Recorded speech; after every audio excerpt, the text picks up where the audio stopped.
চলে আসলাম রমজান মাসের সারাদিনের ছোট্ট একটা ভিডিও নিয়ে। এই ভিডিও নিয়ে সারাদিন রোজা রেখে কি কি করলাম সবকিছু থাকবে এই ছোট্ট একটা ভিডিওতে। আর এই যে দেখেন আমি আর হুমায়রা রাইসা তো রাইসা নানুর বাসে, তো যা মানে দুজনে যা যা করলাম সবকিছু থাকবে আজকে ভিডিওতে। তো ওই দিন আর ইফতারি বানানো হয় না, ইফতারি মানে আমার একজনে দিচ্ছে, বাড়ির একজনে। যেহেতু আমি একা না, মানে সব প্রত্যেক রমজানে দেখা যায় একজন আরেকজনকে আগের দিন মানা করে ইফতারি করবে না, বানাবে না, তাহলে আমরা দিব আর কি, এরকম। তো যাক আমি আগের দিন দিয়ে ফেলছি, সবার আগে আমি দেওয়া হয়েছে, প্রত্যেক বছর এরকম দেওয়া হয়, আমি তারপরে ওনারা দেয়।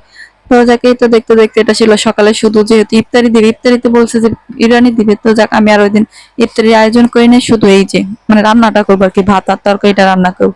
তো যেহেতু ভাবলাম ভাত আর তরকারি তাহলে একটু বেশিই রান্না করে ফেলি। তরকারিটা তখন প্রায় 11টা বাজে, ভাবলাম যে একটু একটু করে রান্না করি, হুমেরা যেহেতু একটু কাজে আছে বা খেলতেছে আর কি।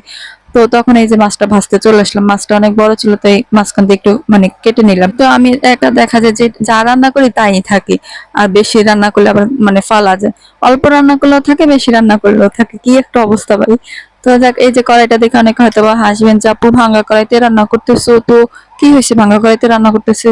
রান্না করতে হচ্ছে মানে যেই কড়াইতে তুমি শান্তি পাও ওই কড়াইতে তো তুমি রান্না করবে, তাই না?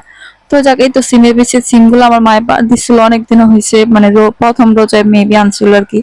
তো ওই সিমগুলা দেখলাম যে মানে ভিতরের গুলা ঠিক আছে, উপরের ইয়েগুলো নষ্ট হয়েছে, তখন ভাবলাম যেহেতু আমি একা মানুষ, অল্প কয়টা সিমে বিচি হবে, ওগুলা দিয়ে একটু তরকারি মাছ দিয়ে রান্না করি। তো আর একটু বেশি করে টমেটো দিয়েছিলাম, আর পিরিচ করে দেখে যে অনেকগুলো বেগুন, ওই যে বললাম যে আগের দিন আমি সবাই ঘরে ঘরে ইফতারি দিচ্ছি, অনেকগুলো বেগুন মানে বেগুনের এভাবে কেটে রাখছি। তো যেহেতু এখন আর ইফতারি বানানো হবে না, অনেকে বলবেন যে কেন ইফতারি বানানো হবে না, এখন মানে 3 দিন 3 জনে দিবে, তো প্রায় 3 দিন তো এমনিতে আমার চলে যাবে।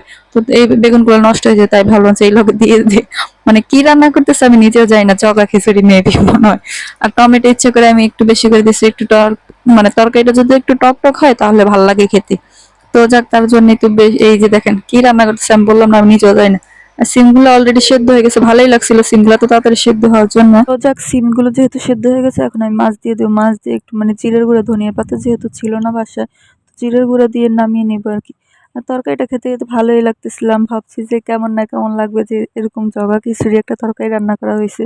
তখন দেখলাম যে খাওয়ার সময় মানে ইফতারের পরে সেহরিতে মানে খেতে ভালোই লাগছিল, পরে বললাম যে ও মা খেতে তো ভালোই লাগে যে এরকম জগা খিচুড়ির তরকারি। তো যাক এই তো তরকারি রান্না শেষে আমার মানে ইফতারির টাইম হয়ে গেছিলো, এটা মানে পুরো সারাদিনের একটা ভিডিও আর কি। তো দেখেন এই যে বিরিয়ানি দিয়ে গেছে, তখন মানে ইফতারে আর কিছুক্ষণ বাকি আছে, তখন হুমায়রাকে জিজ্ঞাসা করলাম তুমি খাবা, ও বলবো হ্যাঁ খাবো, মানে এটা বলতে পারে না, বলছে যে হ্যাঁ এই খাবো খাবো আম্মু খাবো।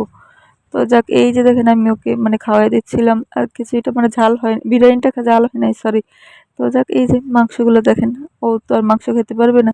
আর এটা ছিল ভোর রাত্রের ভিডিও আর কি, মানে ইফতারের পর আর ভাত খাওয়া হয় নাই, ভোর রাত্রে ভাত খাওয়া হয়েছে। আমি তো চিন্তায় ছিলাম যে কেমন না কেমন হবে তরকারিটা খেতে, এরকম জগা খিচুড়ি একমাত্র আল্লাহই জানে কি রান্না করছি, নিজেও জানি না। তখন তো সারাদিন রাত্রেই ভাবতেছিলাম, ভোর রাত্রে উঠে তরকারিটা গরম করে ভাত নিয়ে যখন তরকারিটার মুখে দিলাম, তখন তো দেখলাম আলহামদুলিল্লাহ খেতে তো ভালোই লাগছে।